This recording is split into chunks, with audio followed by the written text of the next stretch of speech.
One of the most exciting upcoming house and techno artists out of New York City is Justin Marchacos, who's a composer, producer, and performer whose roots originate in film.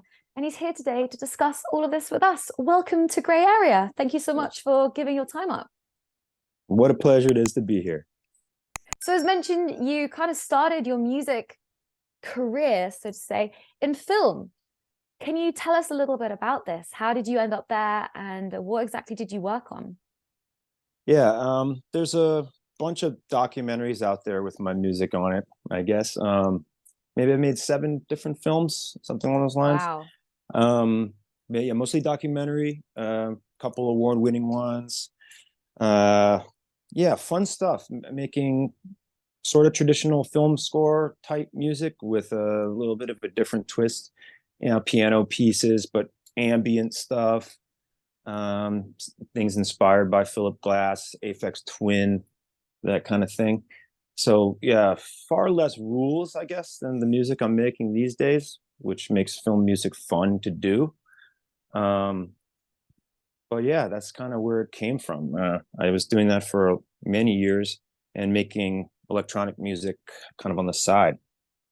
So when you're composing music for a documentary or a film, are you watching it and then you're kind of composing it at the same time, like getting a feel for the vibe of what it is musically you need to tell a story of? Or do they just kind of give you a debrief on what's happening, and without watching it you make the music? Yeah, that's a great question. Usually I do it in a couple of different ways. It depends on the director. A lot of times they already have a type of music that they want in mind. And so they will usually have, while they're editing, like it's usually the film composer who comes to the project last after they've already shot, obviously, edited and everything. It's like kind of the end. And while they're editing, a lot of times they like to have some rhythmic activity to cut to. So they'll have a track in there that they'll call like a temp track or a scratch track. And they'll give that to me. I listen to it, and then I say, okay, what about this song makes it interesting and work in the scene? And how can I make a new one that's hopefully better than the temp track? So it'll often be in the same genre or the same instrumentation, the same tempo, but unique and works better. The other way is if they just have complete creative, they give me complete creative freedom, and they say, here's the scene, here's a list of maybe emotions that we want to happen, and then it's up to me to decide, what to do during that. They might have an idea of instruments or something, but yeah, it's usually a couple different ways it works. And did you study for this, or is it something you kind of just fell into? I took piano lessons as a kid for a few years. I hated it. I can't remember how to read music, actually. Really? Yeah, it's interesting because I write parts for everything in the orchestra, strings and pianos and all that stuff, but I do everything by ear. Wow. So I'm basically self-taught. Wow. I took piano lessons, as I said, as a kid. I learned to play guitar, drums, bass when I was in middle school, high school, but I started gradually becoming interested in more music like hip hop, where they're using studios, computers and stuff for production techniques. And so along the way, I was teaching myself how to use these things, but then also reading up books on orchestration and, composing music for film, and then, doing stuff by ear. And do you still do this now, or have you kind of completely walked away from that world? Yeah. So since I started performing, I realized I really like to perform. It's great going to see films that your music is in. It's satisfying, but it's really much more fun, I think, to perform to a live audience. And so I sort of put that on the back burner, although I don't foresee leaving it there forever, because it is fun. And I would like to go back to it at some point, maybe when I get too tired of being up until 4 or 5 in the morning. Well, that's it. It's kind of like it's a completely different world and different schedules, and balancing the two.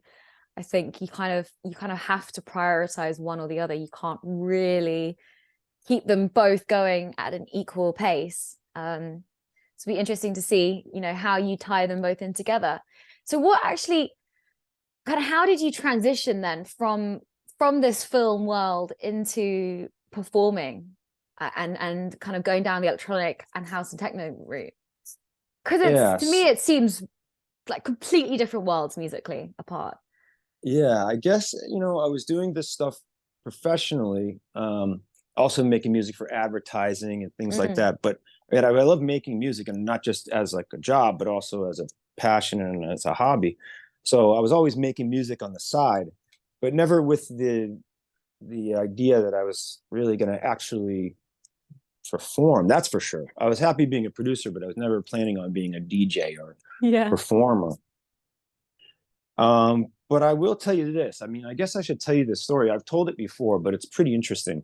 Okay. So, yeah, when I really started in this world with hip hop, and I was living in Denver, in Colorado at the time, and I was like a break dancer and a graffiti Wow. artist, believe it or not. We need some And pictures of this for sure. I don't think I'm gonna let those see the light.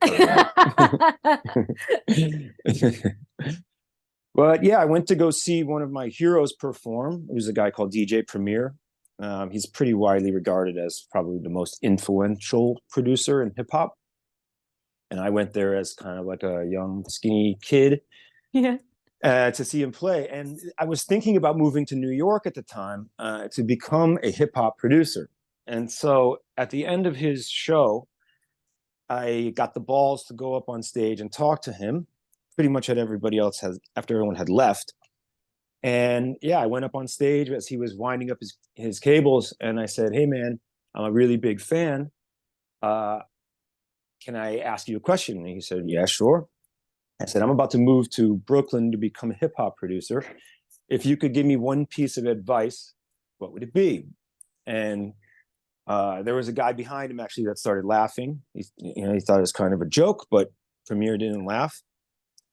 He looked at me and he said, I'll try to do his accent. He said, he was like, "You make music you think that I would like.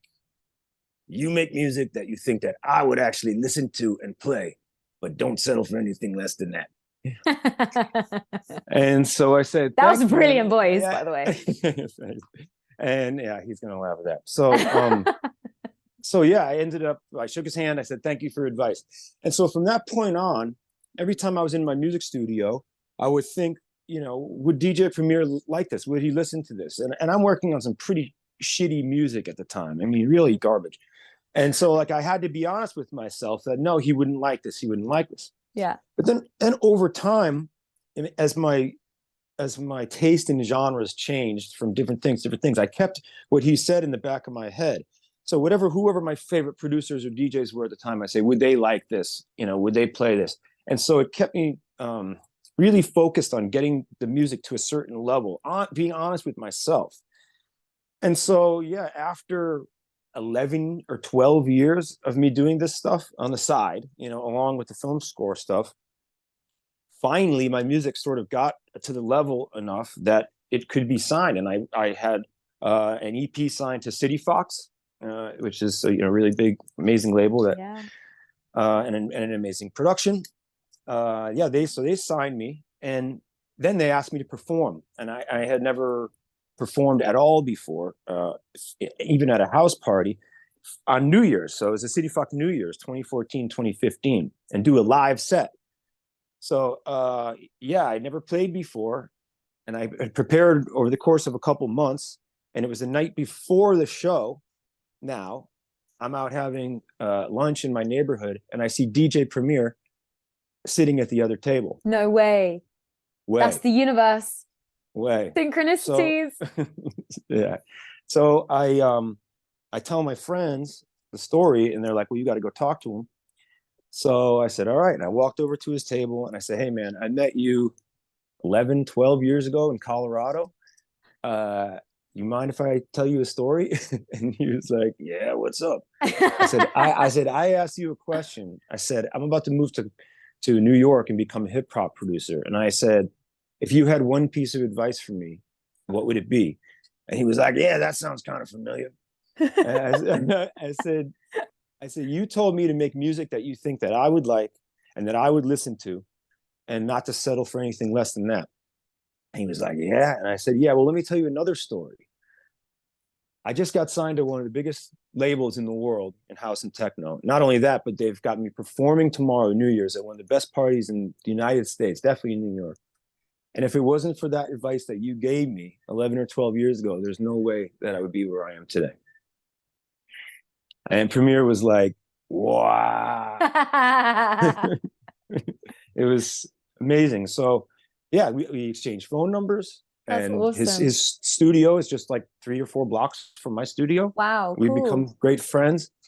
And yeah, so that's kind of how I went from, having this as a hobby on the side. I got good enough to where finally some stuff was signed, basically from some advice I got from a hero a long time ago. It's amazing, isn't it? How just like little words of wisdom, these little pearls, that whoever's saying it doesn't really think much about it, but for you, that pretty much kind of changed the course of your life, arguably. And I think it's such a great piece of advice because, like, when you're creating art, or when you're creating anything, it's so easy to get lost in your own head with it and to kind of lose perspective. But when you think of it like, okay, well, if this is to be valued by someone I really respect, would they like this? Would they respect this? And yeah, I think that's such fantastic advice for anyone in any world, in any industry. I've never really thought of it like that. Yeah, I think of it a little bit like architecture in a way. Like if you're going to be an architect, and you want to create some wild looking, bold building, you need to first understand, is the thing going to stand up? Yeah. And so you need to learn how to make basic, buildings with structural integrity that can sit alongside another building in a city and not collapse. Once you learn and get it to a certain level, then you can stretch out and start to be more creative. I think it's a lot of people who are coming up both as producers and artists and in many different disciplines that think, oh, I don't care what other people think. And that's fine if you're making the stuff just for yourself. Mm-hmm. But if you really want to get out there and have releases and, do something in a certain world, I think you have to get to a certain just level of quality. Oh, for sure. For sure. But then there's that danger where you can't. I think it's where I read something really great where it was like, if you wouldn't listen to their advice, why would you listen to their criticism? And I think that's so important for any creative, because you get so much, like everyone has an opinion, right? Every single person. And when you're creating something subjective, like art, music, if I'm doing a presenting piece or whatever it might be, someone's always going to have a negative opinion on it, because that's just how it is. But if you're listening to everyone's negative opinions, it's definitely going to kill your confidence and maybe eventually stop you from creating. But like you say, you need to listen to people whose opinions you actually give a fuck about, because otherwise you, like you said, you're only going to produce stuff which you like, which probably might not fly or be of the quality needed. So yeah, I think it's also important that I wasn't actually showing Premiere this music, or these other people. I was just trying to hold myself to account in my head, and like taking and listening to these tracks kind of back to back. Would it even sound good if I played one after another? Yeah. Yeah, and it is also, as you said, like really important to get feedback from people you trust. Yeah. But even then, a lot of times when you give someone a piece of music for feedback, sometimes they just want to feel like they have something to offer and will just find things to criticize, even if it's maybe not there. True. So even those kind of things should be taken with a grain of salt. Definitely.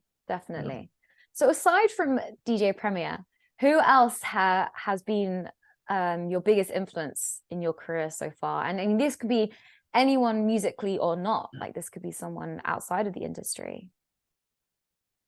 Yeah, I always have a tough time with this question because, I mean, really, I listen to so many different kinds of music, from like, contemporary film score to like, big band jazz and dub reggae and all kinds of different stuff. Yeah. So it's really super hard. I honestly don't have an answer to who are my biggest influences. I really don't. Um, there are Who is, certain labels that yeah. I like am kind of aiming for, but and there are people who I respect, a ton. But it's hard for me to answer that question. It really is. Okay, well then let's rephrase it. I think when you're in an industry like this, you need to have a motivation, right? You need to have something that drives you.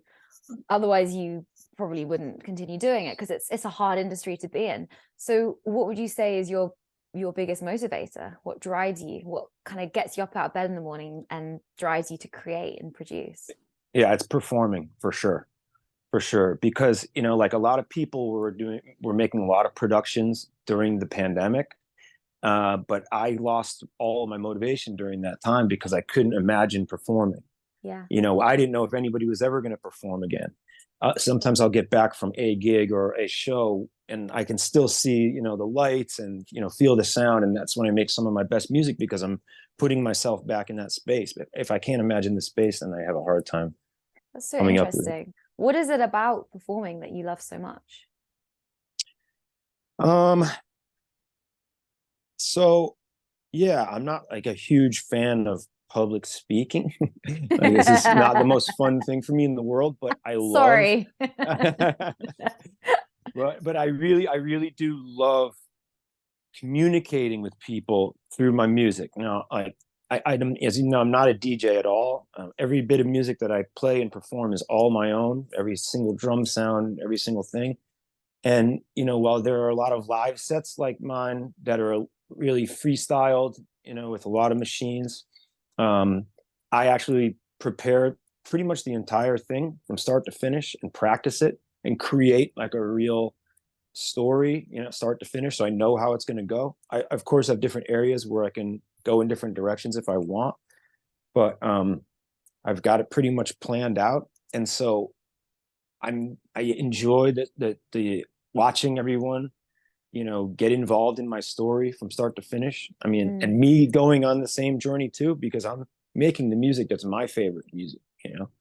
I want to be making the music that I'm going to enjoy more than anything else. Otherwise, what am I doing? So I'm enjoying it just as much as everybody else is. I mean, when I play, I'm drenched in sweat. I move like It's crazy, a workout. Yeah, absolutely.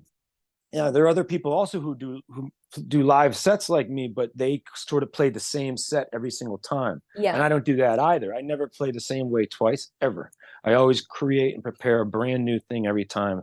It's like with almost nothing in common, but it's not freestyled and too improvised. I have it's like a concert in a way. And I love that. I love like going on this journey and communicating people without saying a word. I sometimes have a hard time talking to people for an hour after I play because for so long I was communicating in this other language. Yeah. That's so You know, interesting.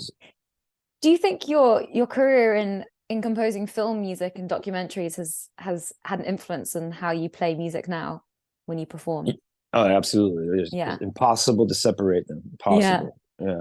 It took me actually longer to pull some of that cinematic stuff out of my music. I had a period of time where there was too much of this like kind of cinematic, epic, moody type Yeah. stuff, Yeah. and with big breakdowns and epic sections that just was too much. I had to figure out how to strip it back and like undercompose. But yeah, no, it's 100%. Both are a part of me forever.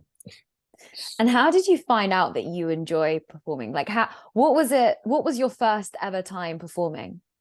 Yeah, so this was Cityfox New Year's 2014 and 2015. So my first gig was in front of like 2,000 people. Yeah, playing live. So I really didn't have any idea what to expect. And Throw you straight into the deep end. Oh my goodness. yeah, it was wild. I mean, the whole story leading up to that is crazy too. But I basically, played for the first time in front of thousands of people, and I absolutely loved it because my biggest fear, I guess, was technical issues. And once we got past the technical issues, and I had prepared my set, so I knew that if everything works technically, it's going to work musically, and it was just insanely fun. Yeah. Oh, yeah. That was when I knew that this was something for me.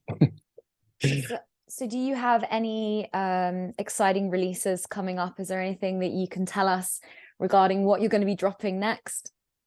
Yeah, I just signed a really nice 3-track EP to one of my favorite record labels in the world.